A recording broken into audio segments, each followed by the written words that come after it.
It's that time of year where we start to do our sprinkler startups.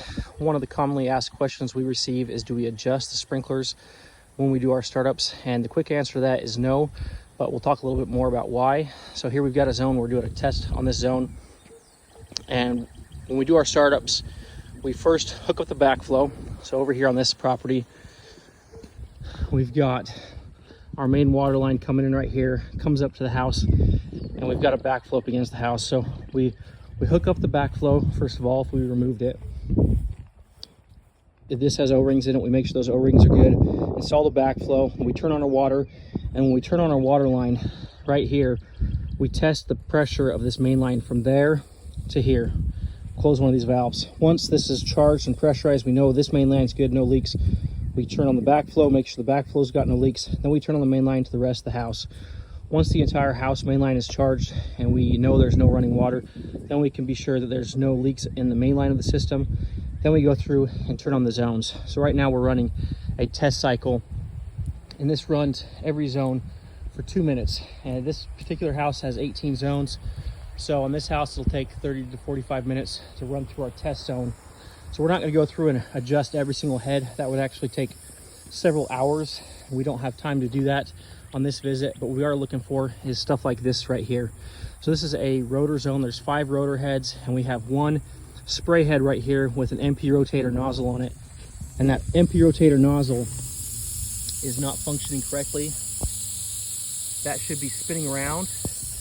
And there could be other reasons why this spot is not as green, but if you look here, very green down there, less green here, a little bit of Bermuda grass growing in here, which also is contributing, as well as we've got a lot more shade from the trees on this corner, so that could also be causing that lack of green. But with our startup, we're going to go through the entire system and look for recommendations. On this zone, we're going to recommend replacing, we're going to add a rotor head there, and that will get more even coverage on this zone. Also on zone 1, we've got over here, this zone is not coming on when the system comes on.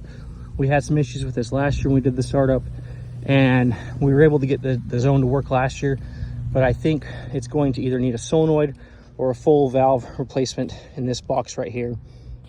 So those are the type of things we're looking for. We're looking for main line leaks, lateral line leaks. We actually go through and count all of the heads, and we look for zones with too many heads. We look for zones with a lack of flow or issues like that would cause these spots to be dry, like you can see in some of these areas. So unfortunately, no, we're not going to go through and adjust every single head. What we would recommend is if you have a head that you're concerned about that is spraying up against a house or hitting the street or the sidewalk too much, let us know, and we can address that at the time of startup. That's not an issue. That's easy to take a look at. But most of our head adjustments actually take place midsummer when our temperatures are really, really hot. We'll come out, and usually takes an hour or two, and we can go through the entire system, look at wet areas, dry areas, and increase water to those areas, as well as make some more minute changes that can affect things that would be like a rotor head adjustment. Those head adjustments can take a very long time to do them correctly, and getting in perfect coverage is going to be hard to achieve, but we can definitely see the lawn in the midsummer, how it's looking, and more easily make those adjustments and make those fine-tune changes. Overall, this system, we just finished the startup here. This system's in very good condition. We have a few recommended repairs or improvements. We have a few things that need to be repaired, a couple of zones that aren't working properly. But overall, I think 16 of the 18 zones are working 100% correctly.